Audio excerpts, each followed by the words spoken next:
کہ یہ 3 آیات جو کہ پورے ایک رکوع پر مشتمل ہیں میں نے آپ کے سامنے تلاوت کی ہے۔ اس رکوع کے اندر اللہ تعالیٰ نے وراثت کے مسائل کو بیان فرمایا ہے۔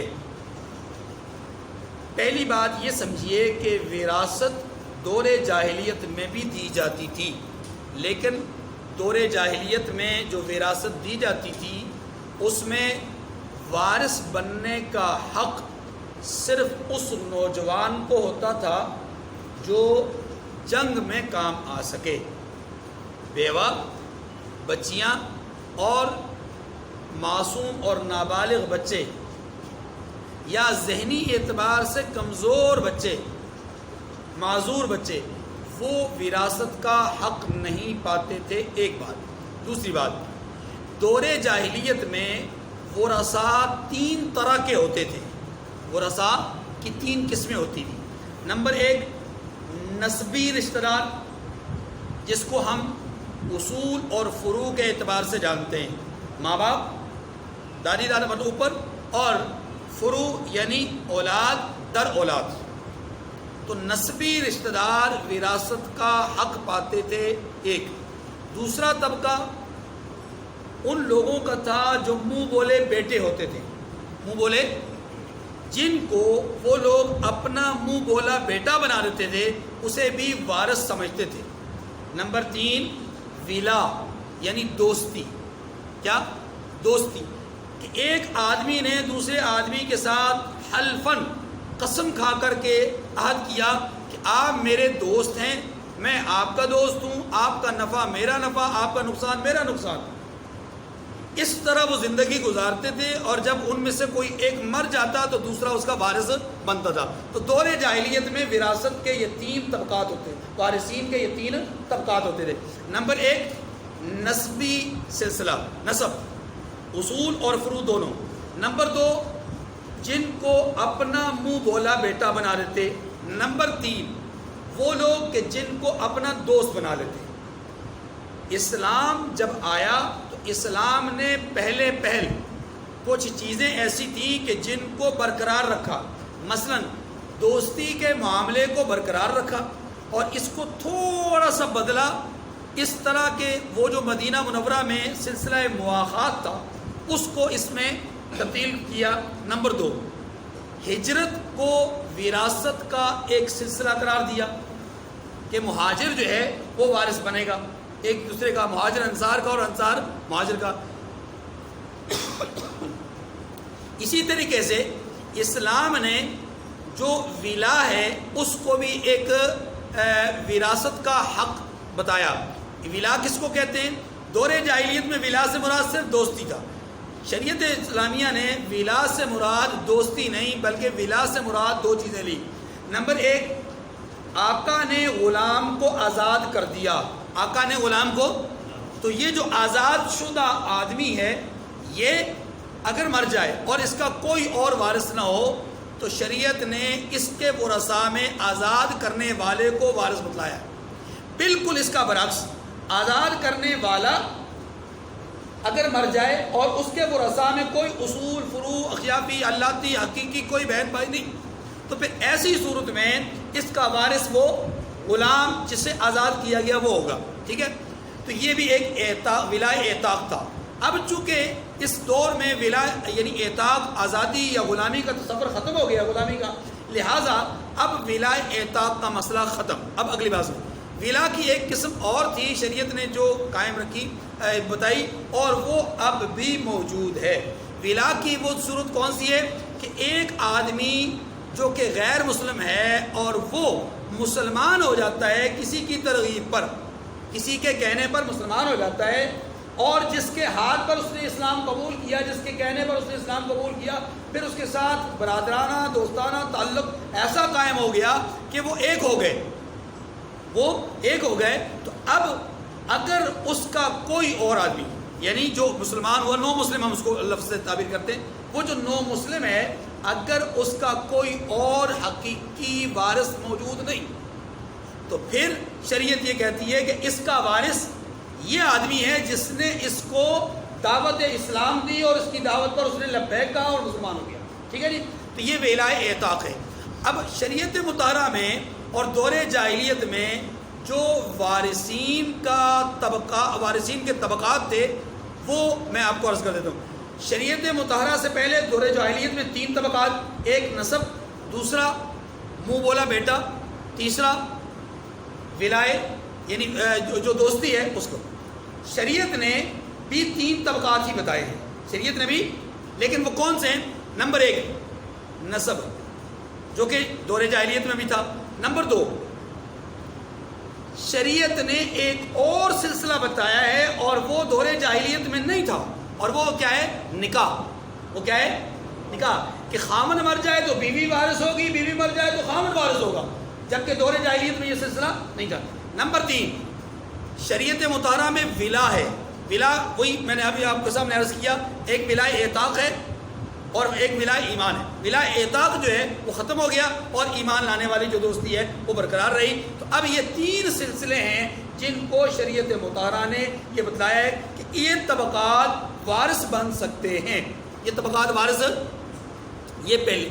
اب اس سے اگلی بات، جو طبقات وارث بن سکتے ہیں ان میں یہ ذہن میں رکھ لیں کہ ایک طبقہ وہ ہے کہ یعنی ایک حصہ ان کا وہ ہے، طبقہ نہیں، ان میں سے ایک حصہ ان کا ہے کہ جن کا شریعت نے نام لے کر حصہ متعین کر دیا۔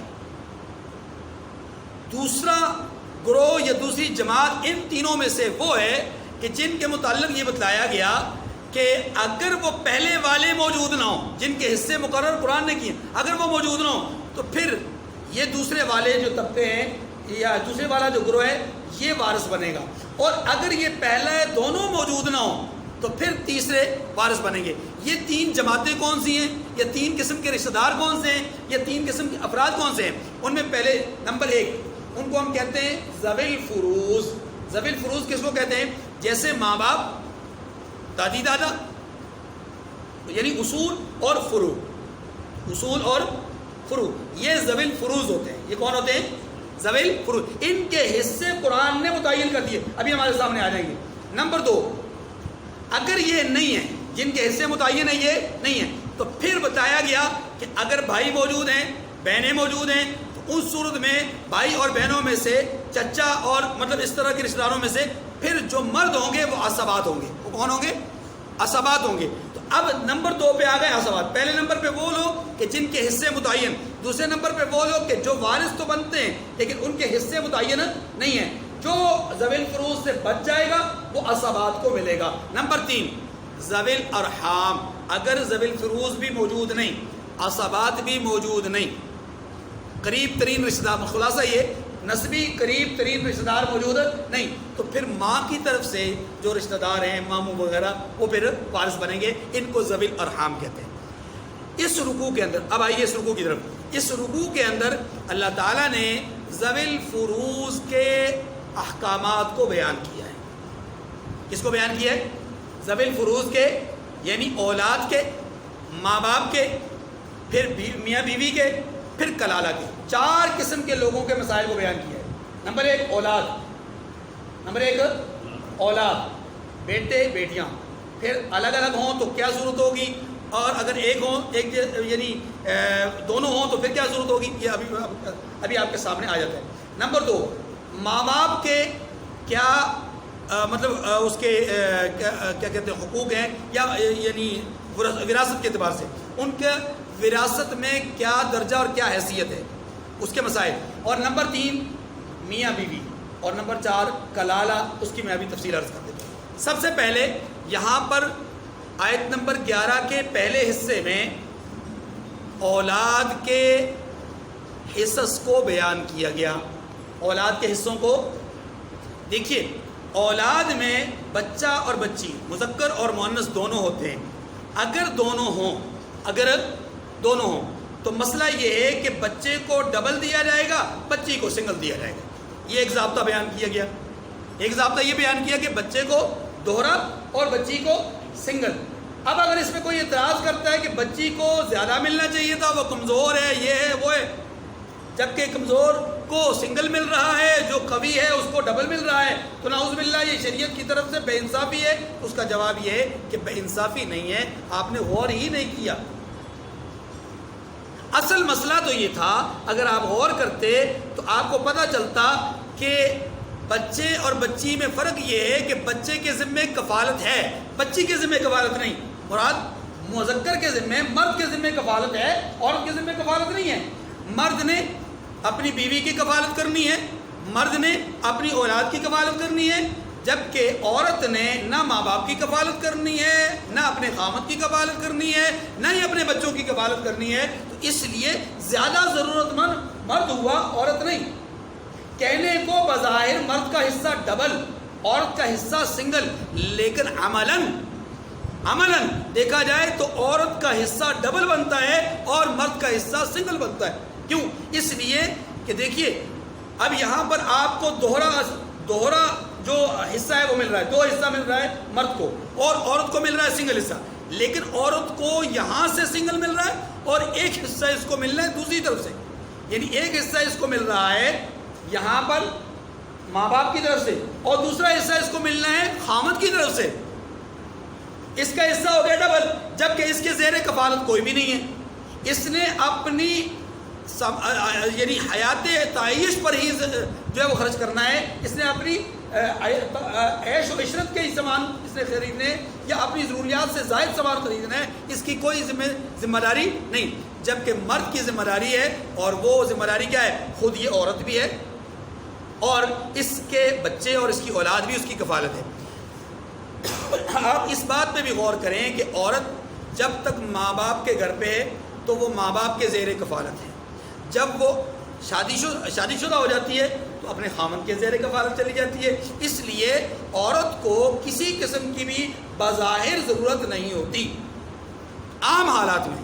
ہاں بعض حالات ایسے ہوتے ہیں کہ جن میں اور کوئی کمانے والا نہیں ہوتا تو وہ ایک الگ مخصوص حالات ہے، وہ اور چیز ہے۔ یہاں پر یہ بتایا گیا کہ اگر کوئی آدمی اعتراض کرتا ہے کہ جی عورت کا حصہ کہرا یعنی سنگل اور مرد کا حصہ ڈبل ہے، یہ ناانصافی ہے، تو حقیقت یہ ہے کہ یہ ناانصافی نہیں ہے، عین تقاضۂ انصاف ہے، عین تقاضۂ انصاف ہے کہ عورت کو بھی دوہرا حصہ دیا گیا، ادھر خامن کی طرف سے بھی دیا گیا، ادھر والدین کی طرف سے بھی دیا گیا۔ اچھا جی، اب پہلا مسئلہ دوبارہ سن لیجئے، اولاد ہو اور مذکر اور مؤنث دونوں ہوں، اولاد ہو مذکر مؤنث دونوں ہوں، تو پھر اس میں شرعاً حکم یہ ہے، چاہے وہ اولاد جتنی مرضی ہو، ایک بچہ ایک بچی ہو، دو بچے دو بچیاں ہوں، چار بچیاں چار، جو بھی ہو، اس میں اصول یہ ہے کہ بچے کو ڈبل حصہ دیا جائے گا اور بچی کو سنگل حصہ دیا جائے گا۔ یہ ایک اصول ختم ہو گیا۔ اب دوسرا اصول، اگر بچے نہ ہوں، مذکر نہ ہو، مؤنث ہوں، یعنی صرف بچیاں ہی ہوں، تو پھر حکم کیا ہے؟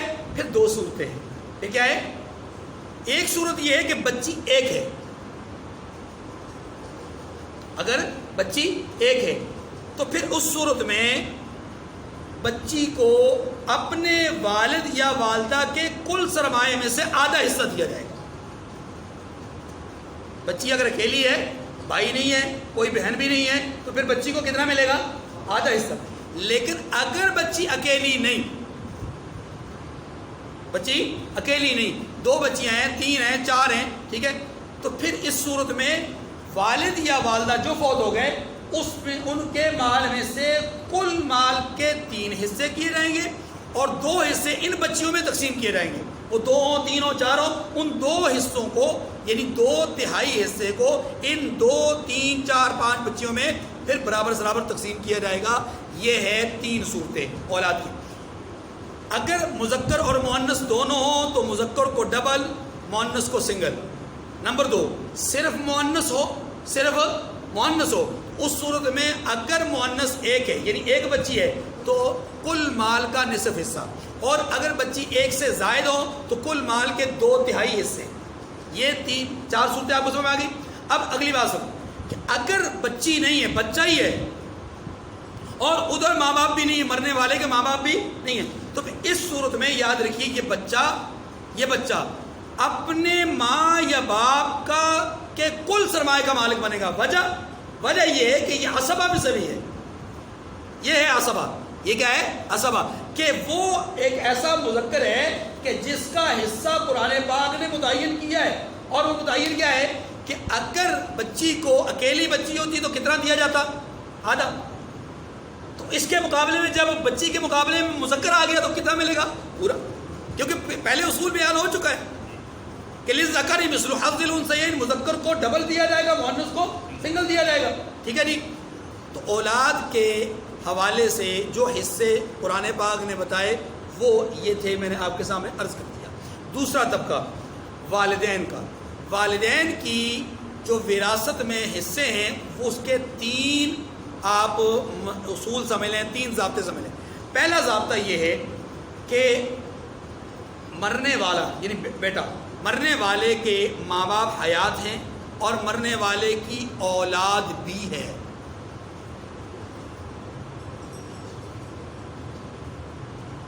اگر مرنے والے کی اولاد بھی ہے، ماں باپ حیات ہیں، تو شریعت مطہرہ یہ کہتی ہے کہ ماں باپ کو یعنی ماں اور باپ دونوں میں سے ہر ایک کو چھٹا حصہ دیا جائے گا۔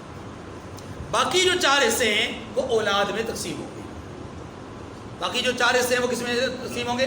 پہلی صورت کہ مرنے والے کی اولاد موجود ہو تو ماں باپ کو چھٹا حصہ دیا جائے گا۔ دوسری صورت مرنے والے کی اولاد نہیں، مرنے والے کی اولاد نہیں، تو اب ماں باپ کا حصہ کیا ہوگا؟ تو اب ماں باپ کا حصہ یہ ہوگا کہ ماں کو 1/3 دیا جائے گا، باپ کو 2/3۔ کل مال کے 3 حصے کیے رہیں گے، 1/3 ماں کو اور 2/3 والد کو، ٹھیک ہے جی۔ یہ دوسرا اصول۔ تیسرا اصول، اگر مرنے والے کی اولاد تو نہیں لیکن اس کے بہن بھائی موجود ہیں،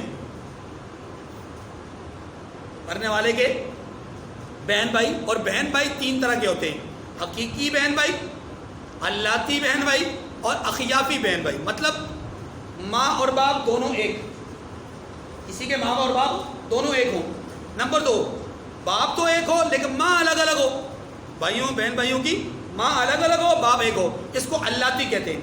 یا تیسری صورت یہ ہے کہ باپ الگ الگ ہو، ماں ایک ہو، بس ایک عورت کی ایک جگہ شادی ہوئی، وہاں سے بھی اولاد ہوئی، اور پھر اس کے خاوند کا انتقال ہو گیا، یہ خدا نخواستہ طلاق ہو گئی، اس کی شادی دوسری جگہ پہ ہوئی، وہاں سے بھی اولاد ہو گئی۔ اب یہ جو اولاد ہے دونوں طرف یہ اخیافی بہن بھائی ہیں، یعنی ان کی ماں ایک ہے، باپ الگ الگ ہے۔ تو یہ تینوں صورتیں، وہ حقیقی اولاد ہو، حقیقی بہن بھائی ہوں، یا علاتی بہن بھائی ہوں، یا اخیافی بہن بھائی، تینوں صورتوں میں یاد رکھیے اگر مرنے والے کی اولاد نہیں ہے، اولاد نہیں ہے، ماں باپ ہیں اولاد نہیں، لیکن بہن بھائی میں سے کوئی ہے، تو پھر اس صورت میں ماں کے حصے پہ فرق پڑے گا۔ مرنے والے کی ماں کے حصے پہ کیا فرق پڑے گا کہ ویسے اگر اولاد نہیں تھی اور بہن بھائی بھی نہ ہوتے تو ماں کو ملتا 1/3 حصہ اور باپ کو ملتا 2/3 حصہ، لیکن اب بہن بھائی ہونے کی صورت میں ماں کا حصہ سنگل ہو جائے گا، یعنی 1/3 کے بجائے چھٹا حصہ ہو جائے گا، اور باقی 5 حصے وہ والد کو ملیں گے۔ باقی 5 حصے کس کو ملیں گے؟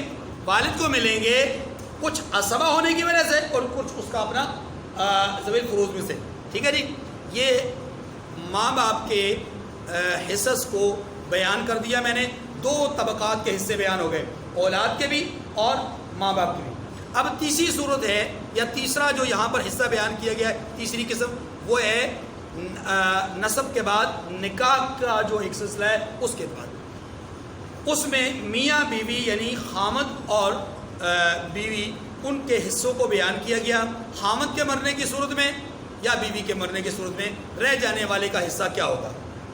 یاد رکھیے جو بھی رہ گیا، جو بھی دونوں میں سے رہ گیا اور ایک کا انتقال ہو گیا، تو اب رہ جانے والے کی 2 صورتیں ہیں۔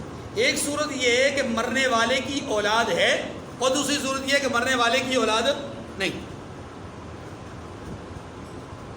اب اس اولاد کے لیے یہ قانون ذہن میں رکھ لیں، ضروری نہیں ہے کہ اسی بیوی سے ہو یا اسی خاوند سے ہو، نہیں، مرنے والے کی اولاد کا اعتبار ہے چاہے وہ اولاد ان سے ہو یا کسی اور سے،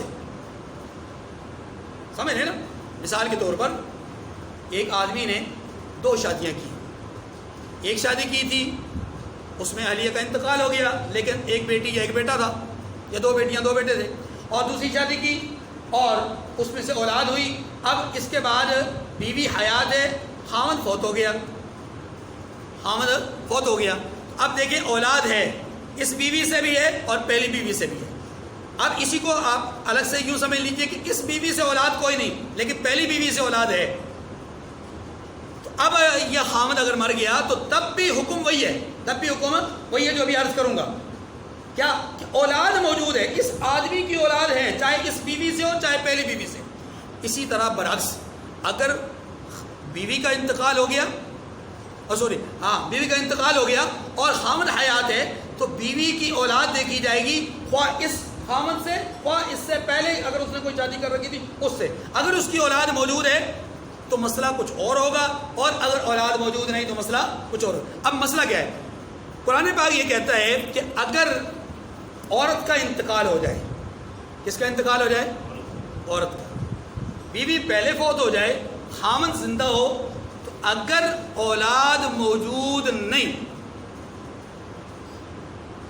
اولاد موجود نہیں، تو پھر قرآن پاک یہ کہتا ہے کہ مرد کے لیے یعنی خاوند کے لیے بیوی کے کل ترکے میں سے آدھا حصہ ہوگا۔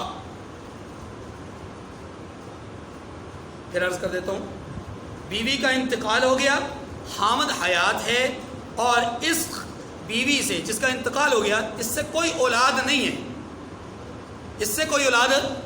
اچھا میں یہاں پر ایک اور عرض کر دوں مسئلہ، اگر اس خاوند کی اولاد ہے، خاوند کی اولاد مثلا کسی اور بیوی سے ہے، اس بیوی سے نہیں، تو تب بھی مسئلہ یہی رہے گا، کیونکہ ہم نے دیکھنا یہ ہے کہ میت کی اولاد ہے کہ نہیں، تو میت کی اولاد نہیں، میت کی نہ اس خاوند سے نہ پہلے کسی خاوند سے، تو یہاں شریعت یہ کہتی ہے کہ جب مرنے والی کی اولاد نہیں تو پھر جو اس کا خاوند ہے حیات، اس کو اس کے کل مال میں سے آدھا دیا جائے گا، ٹھیک ہے؟ باقی آدھے کے ساتھ کیا ہوگا؟ اگر مرنے والی کی ماں باپ موجود ہوں، اس کے عصبات میں سے کوئی ہوں، تو وہ اس کے عصبات کو جائے گا، یاد رکھیے خاوند عصبہ میں سے نہیں ہے، ٹھیک ہے؟ اچھا دوسری صورت، اگر مرنے والی کی اولاد ہو تو پھر شریعت یہ کہتی ہے کہ اس حصے کو ہم سنگل کر دیں گے، یعنی کل مال کا پہلے ہم نے 2 حصے بنائے تھے، آدھا خاوند کو دیا تھا، اب کل مال کے 2 کے بجائے 4 حصے بنائیں گے، اور چوتھا حصہ خاوند کو ملے گا، باقی 3 حصے عصبات کو ملیں گے۔ بات سمجھ آ گئی ہے؟ پھر دوبارہ عرض کر دیتا ہوں، بیوی مر گئی، اس کی اولاد کوئی نہیں، تو خاوند کو کل مال میں سے آدھا حصہ ملے گا۔ دوسری صورت، بیوی مر گئی لیکن اولاد ہے، تو خاوند کو کل مال میں سے چوتھائی حصہ ملے گا۔ اس کا برعکس، خاوند مر گیا اور اس کی کوئی اولاد نہ ہو تو بیوی کو کل مال میں سے چوتھا حصہ ملے گا، کیونکہ پہلے ضابطہ ہمارے سامنے آ چکا، للذکر مثل حظ الانثیین، مرد کو ڈبل ملتا ہے، عورت کو سنگل ملتا ہے، تو مرد کا ڈبل آدھا تھا، ہم نے کل مال کو 2 حصوں میں تقسیم کیا، اب جب ہم نے دیکھا کہ اولاد ہے تو کل مال کو 4 حصوں میں تقسیم کر دیا۔ بالکل عورت کا اس طرح کریں گے کہ ابتداً کل مال کے 4 حصے کریں گے اور مرد کے بنسبت اس کو آدھا دیں گے، یعنی مرد کو کل مال کا آدھا دیا تھا، اس کو کل مال کا چوتھا حصہ دیں گے، اور اگر اولاد ہو تو پھر اس صورت میں کل مال کے 8 حصے ہوں گے، 8واں حصہ بیوی کو ملے گا، 8واں حصہ۔ بات سمجھ میں آ گئی ہے؟ آگے چلو، آخری مسئلہ یہ ہے کلالہ کا۔ اس رکوع میں جو چوتھا حصہ بیان کیا جس طبقے کا، وہ ہے کلالہ۔ کلالہ کس کو کہتے ہیں؟ کلالہ کہتے ہیں اس مرد یا عورت کو کہ جس کے اصول یا فروع میں سے، اصول اور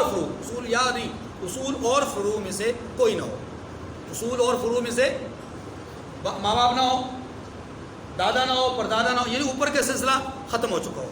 اچھا نیچے بھی کوئی نہ ہو، اولاد، نیچے اولاد کی اولاد کوئی بھی واقع نہ ہو، پیدا ہی نہیں ہوئے نیچے، یا ہوئے لیکن فوت ہو گئے۔ اب ایسا مرد یا عورت جس کے اصول بھی نہیں، جس کے فروع بھی نہیں، ہاں دائیں بائیں ہیں، بہن بھائی ہیں، بہن بھائی، لیکن اصول نہیں، فروع نہیں، اوپر کا رشتہ بھی نہیں، نیچے کا رشتہ بھی نہیں. اس کے لیے شریعت مطہرہ نے یہ بیان کیا ہے کہ دو صورتیں ہیں. کتنی صورتیں ہیں؟ دو صورتیں. ایک صورت یہ ہے کہ وہ جو بہن بھائی ہیں وہ حقیقی ہیں، اللاتی ہیں یا اخیافی ہیں، یعنی ماں ایک ہے یا باپ سب کا ایک ہے، یوں کہہ لیں سب کی ماں ایک ہے یا سب کا باپ ایک ہے. اگر سب کا باپ ایک ہے تو اس کے لیے اس سورہ مبارکہ کی بالکل آخری آیت کریمہ میں تفصیل سے مسائل بیان کیے گئے ہیں. لیکن اگر ماں ایک ہے، اخیافی بہن بھائی ہیں، باپ ایک نہیں، باپ الگ الگ ہے، تو پھر اس صورت میں یہاں پر مسئلہ بیان کیا گیا ہے کہ اگر اخیافی بہن بھائی ہوں تو پھر وہ کلالہ اور اس کے مسائل یہ ہیں، اس کی دو صورتیں ہیں. اگر اخیافی بہن بھائیوں میں سے ایک ہی ہو، یعنی ایک بھائی ہو ایک بہن ہو، ایک سنگل افراد ہے، ایک بھائی ہے ایک بہن ہے، اخیافی یعنی ماں شریک ہے باپ شریک نہیں، تو پھر اس صورت میں شریعت نے ان کا حصہ متعین کیا ہے کہ ان کا حصہ یہ ہے کہ ان کو چھٹا حصہ دیا جائے گا. ان کو چھٹا حصہ، ان میں سے ہر ایک کو نہیں، ان کو چھٹا حصہ. فرق ہے. ماں باپ کے حصے میں جب ہم نے بیان کیا تھا تو کہا تھا کہ ہر ایک کو چھٹا حصہ، ان کو یہ کہہ رہے ہیں کہ ہر ایک کو چھٹا حصہ نہیں، بلکہ ان میں سے دونوں کو یعنی بہن اور بھائی دونوں کو کیا ملیں گے؟ چھٹا. اور یہ چھٹا حصہ برابر تقسیم ہوگا، اس میں مذکر اور مؤنث کا کوئی فرق نہیں ہے. اور باقی جو ہے وہ اسبات میں سے کسی کو ملے گا جو بھی ہوگا. اور اگر ایک سے زیادہ بہن بھائی ہوں اخیافی تو پھر اس صورت میں یہ کل مال کا ایک تہائی حصہ ان دونوں میں یا ان دونوں میں کہہ رہا ہوں ان سب میں جو ہے وہ تقسیم کیا جائے گا برابر. ٹھیک ہے جی. آخر میں اللہ تعالیٰ نے فرمایا کہ یہ اللہ کی بیان کردہ حدیں ہیں، ان کا اکرام کرو، احترام کرو، خیال رکھو. اگر تم ایسا کرو گے تو تمہیں اللہ کامیابی نصیب فرمائیں گے، اور اگر تم ان کا خیال نہیں کرو گے اللہ تمہیں دنیا میں بھی اور آخرت میں بھی رسوا کریں گے. اب جو آیت کریمہ ہیں ان کا ترجمہ ایک دفعہ پورا پڑھ لیں، میرا خیال ہے تو ذرا موضوع ہوگا. یوصیکم اللہ فی اولادکم، اللہ تمہاری اولاد کے بارے میں تمہیں ارشاد فرماتا ہے کہ للذکر مثل حظ الانثیین، کہ ایک لڑکے کا حصہ دو لڑکیوں کے حصے کے برابر ہے. فإن كن نساء فوق اثنتین فلهن ثلثا ما ترک، اور اگر اولاد میت صرف لڑکیاں ہی ہوں یعنی دو یا دو سے زیادہ تو کل ترکے میں ان کا 2/3 حصہ ہوگا اور باقی 1/3 اسبا کو چلا جائے گا. وإن كانت واحدة فلها النصف، اور اگر لڑکی ایک ہی ہو تو اس کا حصہ کل مال میں سے آدھا ہے، باقی آدھا اسبا کو. وَلِأَبَوَيْهِ لِكُلِّ وَاحِدٍ مِّنْهُمَا السُّدُسُ مِمَّا تَرَكَ إِن كَانَ لَهُ وَلَدٌ، اور میت کے ماں باپ کا یعنی دونوں میں سے ہر ایک کا ترکے میں چھٹا حصہ ہوگا بشرطے کہ میت کی اولاد ہو، بشرطے کہ میت کی اولاد. فَإِن لَّمْ يَكُن لَّهُ وَلَدٌ وَوَرِثَهُ أَبَوَاهُ فَلِأُمِّهِ الثُّلُثُ، اور اگر اولاد نہ ہو اور صرف ماں باپ ہی اس کے وارث ہوں تو 1/3 حصہ ماں کا. یہ بتا دیا. اب رہ گئے والد، تو والد کو بقیہ 2/3 حصہ ملے گا. یہاں میں بات روکوں گا. ایک مسئلہ سمجھ لیجئے، تقسیم وراثت کب ہوگی؟ تو تقسیم وراثت کے لیے یہ ضابطہ ذہن میں رکھ لیجئے. سب سے پہلے میت جو فوت ہو گیا میت کے کفن کا دفن کا انتظام کیا جائے گا اس کے مال میں سے. نمبر 2، تکفین اور تدفین میں وہ تمام اخراجات شامل ہیں جو اس وقت ضروری ہیں اور میت کے لیے ضروری ہیں، پیچھے والوں کے لیے نہیں، بریانی کھانے والوں کے لیے نہیں، وہ میت کے لیے ضروری ہے. مثلا اگر قبرستان میں جگہ قیمتاً مل رہی ہے یا جہاں پر تدفین کی جا رہی ہے وہاں قیمتاً تدفین ہو رہی ہے، جگہ لے کر کے تدفین ہوگی، تو وہ جو قیمت ہوگی وہ بھی اس کے مال میں سے دی جائے گی. اس کے کفن کا انتظام اس کے مال میں سے ہوگا. گورکن کو اگر پیسے دینے، جیسا کہ یہاں پر جو میدانی علاقے ہیں ان میں گورکن کو جو ہے وہ پیسے دیے جاتے ہیں. ہمارے علاقوں میں گورکن نہیں ہوتے. ہمارے علاقوں میں لوگ سارے کے سارے مل کر کے ایک برادری کی بنیاد پر یا ایک محبت اور اتحاد کی بنیاد پر یہ سارے معاملات خود سے کرتے ہیں، اور اس میں کوئی مزدور اور کوئی جو ہے وہ آقا نہیں ہوتا، اور کوئی وہاں پیسے نہیں لیتا. وہاں سارا کام فی سبیل اللہ ہوتا ہے. اور سب ایک دوسرے کی ذمہ داری سمجھتے ہیں کہ ہم سب کی ذمہ داری. تو اگر اخراجات ہو رہے ہیں گورکن کے، جگہ خریدنے کے، کفن دفن کے یا دیگر معاملات، وہ تمام کے تمام اخراجات کفن دفن میں شامل ہیں اور وہ اس کا حصہ ہے. نمبر 3، مرنے والے کی جو ذمہ داری میں قرض ہے اس قرض کی ادائیگی کا اہتمام ہوگا، یعنی اس کے ذمہ جو قرض ہے وہ قرض کی ادائیگی کا اہتمام. نمبر 4، اس کی وصیت جو اس نے کر رکھی ہے اس کا اپنا اہتمام ہوگا. وصیت کی 2 قسمیں ہیں، ایک وصیت واجبہ اور دوسری وصیت مستحبہ. وصیت واجبہ یہ ہے کہ ایک آدمی مرنے سے پہلے وصیت کر جائے کہ مجھ پر اتنی نمازیں قضا ہیں اور میرے مال میں سے ان کا فدیہ دے کر کے میری نمازوں کے حوالے سے اللہ کے لیے بخشش طلب کی جائے، یا مجھ پر اتنے روزے میرے ذمہ قضا ہیں اور میرے مال میں سے ان کی قضا یعنی فدیے کا اہتمام کیا جائے، یا مجھ پر اتنے سالوں کی زکوٰۃ واجب تھی اور میں ادا نہیں کر سکا، میرے مال میں سے وہ ادا کی. تو یاد رکھیے یہ وصیت واجبہ ہے، اس کا ادا کرنا ورثاء کے لیے لازم ہے. نمبر 2، وصیت مستحبہ. وصیت مستحبہ یہ ہے کہ کسی آدمی نے یہ وصیت کی ہو کہ میرے مرنے کے بعد فلاں مسجد کو، فلاں مدرسے کو، فلاں میرے دوست کو، فلاں میرے عزیز کو جو وارث نہیں بنتا اس کو میرے مال میں سے 1/3 حصہ مال کا وہ دے دینا. اس کو وصیت مستحبہ کہتے ہیں. دونوں صورتوں میں، چاہے اس نے وصیت واجبہ کی ہو چاہے وصیت مستحبہ کی ہو، دونوں صورتوں میں ورثاء کی ذمہ داری ہے کہ وہ اس کی وصیت کو نافذ العمل کریں. اب کفن دفن بھی اس کے مال میں سے ہوگا، قرض کی ادائیگی بھی اس کے مال میں سے ہوگی، وصیت بھی پوری اس کے مال میں سے ہوگی.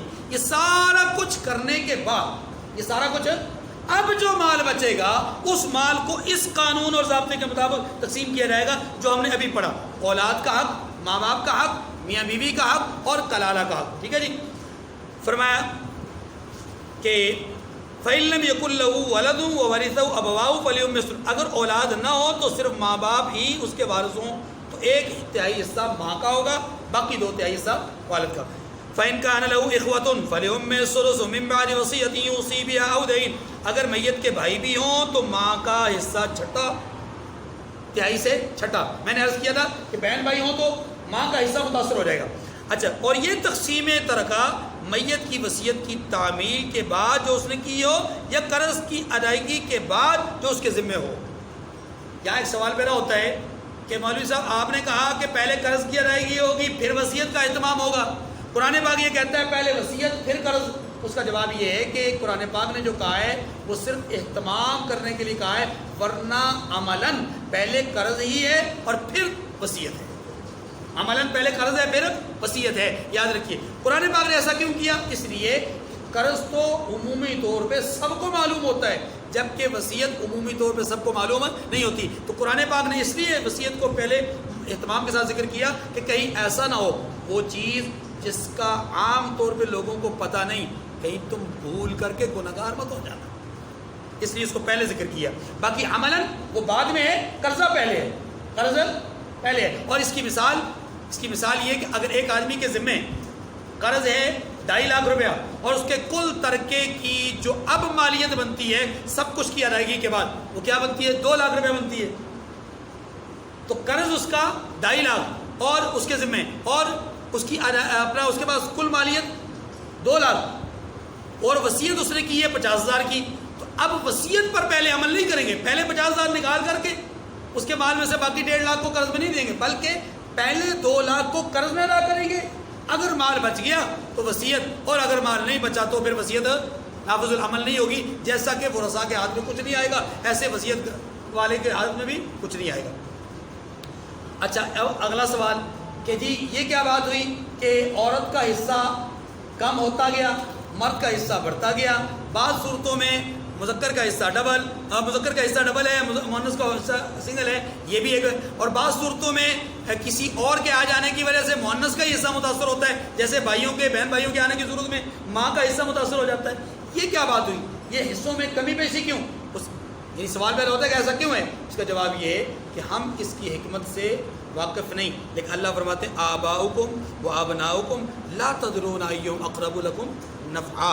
تمہارے ماں باپ یا تمہاری اولاد، ان میں سے تم نہیں جانتے کہ تمہارے لیے دنیا کے اعتبار سے آخرت کے اعتبار سے زیادہ نفع بخش کون ہے، تم نہیں جانتے، اللہ بہتر جانتے ہیں۔ اس لیے اللہ نے جو قانون اور ضابطے بیان کیے ہیں وہ اپنی حکمتوں کو بہتر جانتے ہیں۔ فریضۃ من اللہ، تمہارا کام یہ ہے کہ تم اپنے مالک کا حکم مان کر کے اس پر عمل کرو، کیونکہ یہ اللہ کی طرف سے مقرر کردہ فریضہ ہے۔ ان اللہ کان علیما حکیما، بے شک اللہ سب کچھ جاننے والا اور حکمت والا ہے۔ وَلَكُمْ نِصْفُ مَا تَرَكَ أَزْوَاجُكُمْ إِن لَّمْ يَكُن لَّهُنَّ وَلَدٌ، یہاں سے میاں بیوی کے حصص کو بیان کیا جا رہا ہے۔ فرمایا اور جو مال تمہاری عورتیں چھوڑ مریں اگر ان کی اولاد نہ ہو اس میں تمہارا حصہ آدھا، اور اگر ان کی اولاد ہو تو ترکے میں تمہارا حصہ چوتھائی۔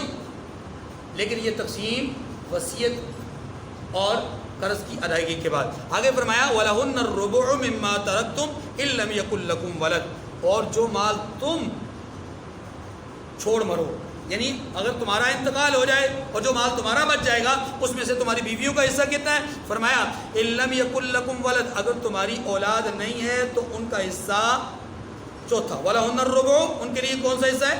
چوتھا۔ فَإِن كَانَ لَكُمْ وَلَدٌ فَلَهُنَّ الثُّمُنُ، اور اگر تمہاری اولاد ہو تو پھر تمہاری بیویوں کا حصہ کتنا؟ بیوہ کا حصہ کتنا ہے؟ 8واں۔ مما ترکتم من بعد وصیۃ توصون بها او دین، اس حصے اس مال میں سے جو تم چھوڑ جاؤ، کب؟ وصیت اور قرض کی ادائیگی اور اہتمام کے بعد۔ آگے چوتھا اور آخری طبقہ کلالہ کا، فرمایا وَإِن كَانَ رَجُلٌ يُورَثُ كَلَالَةً أَوِ امْرَأَةٌ، فرمایا اگر ایسے مرد یا عورت کی میراث ہو جس کے نہ باپ ہو نہ بیٹا، یعنی اصول بھی نہ ہو فروع بھی نہ ہو، وَلَهُ أَخٌ أَوْ أُخْتٌ، اس کا بھائی یا بہن ہو، تو فَلِكُلِّ وَاحِدٍ مِّنْهُمَا السُّدُسُ، تو ان میں سے ہر ایک کا چھٹا حصہ ہوگا۔ فَإِن كَانُوا أَكْثَرَ مِن ذَلِكَ، یا مجھ سے غلطی ہوئی تھی، میں نے کہا تھا کہ دونوں کا حصہ چھٹا ہوگا، نہیں، دونوں میں سے ہر ایک کا حصہ چھٹا۔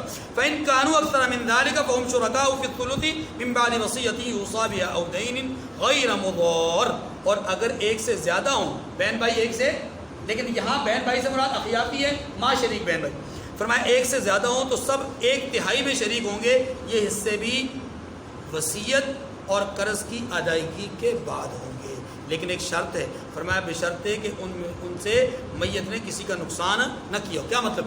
یعنی وصیت کے ذریعے سے میت نے کسی وارث کا نقصان نہ کیا ہو۔ دیکھیں بعض اوقات انسان اپنے مال میں سے کسی کو چاہتا ہے کہ فلاں کو حصہ نہ ملے یا کم ملے، یا میرے بیٹوں کو میرے بچوں کو حصہ کم ملے، کسی وجہ سے ناراضگی کی وجہ سے، تو وہ کسی کے لیے زیادہ کی وصیت کر جاتا ہے۔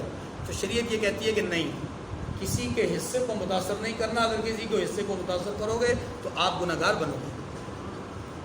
ایسی وصیت مت کرنا کہ جس میں تمہاری نیت میں فطور ہو۔ ہاں اگر نیت میں فطور نہیں ہے، نیت میں بڑا اخلاص ہے، اور اخلاص کی بنیاد پہ ایک آدمی کہتا ہے جی میرے مرنے کے بعد میرے کل سرمایہ کا آدھا حصہ جو ہے وہ مسجد میں دے دینا، تاکہ میں چاہتا ہوں میرے لیے صدقہ جاری، اب اس کی نیت اچھی ہے، اس کی نیت میں فطور نہیں ہے، تو یہ گناہ گار نہیں ہوگا، البتہ نافذ العمل بھی نہیں ہوگی، نافذ بھی نہیں ہوگی، کیونکہ نافذ تو ہوتی ہے 1/3 حصے میں، 1/3 سے زیادہ حصے میں وصیت نافذ نہیں ہوتی۔ لیکن اگر اس نے یہ وصیت اس لیے کی، یہی مقصد کے لیے وصیت کی، لیکن اس لیے کی میں زیادہ بچوں کو حصہ نہیں دینا چاہتا، جو دینا تھا میں نے زندگی میں دے دیا، ہاں جی، تو پھر اس صورت میں کام تو یہ بظاہر اچھا کر رہا ہے لیکن نیت میں فطور ہونے کی وجہ سے گناہ گار ہوگا۔ کیا ہوگا؟ یہی معنی ہے غیر مضار، وصیت کرنے میں نقصان پہنچانے کا ارادہ نہ ہو۔ آگے فرمایا وصیۃ من اللہ، یہ اللہ کی طرف سے حکم ہے، فریضہ ہے۔ واللہ علیم حلیم، اللہ نہایت علم والا ہے اور بڑے علم والا ہے۔ کیا مطلب؟ دیکھیے علم بھی اللہ کے پاس ہے، اللہ ہی بہتر جانتے ہیں، یہ جو حصے متعین کیے ہیں اس کی حکمتوں کو اللہ جانتے ہیں، اور حلیم علم والے ہیں۔ تم اگر کوئی کمی پیشی کرو گے تو ہو سکتا ہے اللہ تمہیں مہلت دے دے، لیکن اس کا یہ مطلب نہیں ہے کہ اللہ تمہارا مواخذہ نہیں کر سکتا، مواخذہ اللہ کر سکتے ہیں۔ تلک حدود اللہ، یہ تمام کے تمام اللہ کے فیصلے ہیں، یہ اللہ کی حدود ہیں۔ ومن یطع اللہ ورسولہ، جس شخص نے اللہ اور اس کے رسول کی اطاعت کی، یدخلہ جنات تجری من تحتها الانہار خالدین فیہا، اللہ ان سے جنت میں داخل کرے گا جس میں نہریں بہ رہی ہوں گی اور وہ اس میں ہمیشہ رہے گا. وذلک الفوز العظیم، اور یہ بڑی کامیابی ہے. ومن یعص اللہ ورسولہ ویتعد حدودہ یدخلہ نارا خالدا فیہا، فرمایا جو اللہ اور اس کے رسول کی نافرمانی کرے گا اور اس کی حدوں سے نکل جائے گا اس کو اللہ دوزخ میں ڈالے گا جہاں وہ ہمیشہ رہے گا. وَلَهُ عَذَابٌ مُّهِينٌ، اور اس کو ذلت کا عذاب ہوگا. وآخر دعوانا ان الحمد للہ رب العالمین.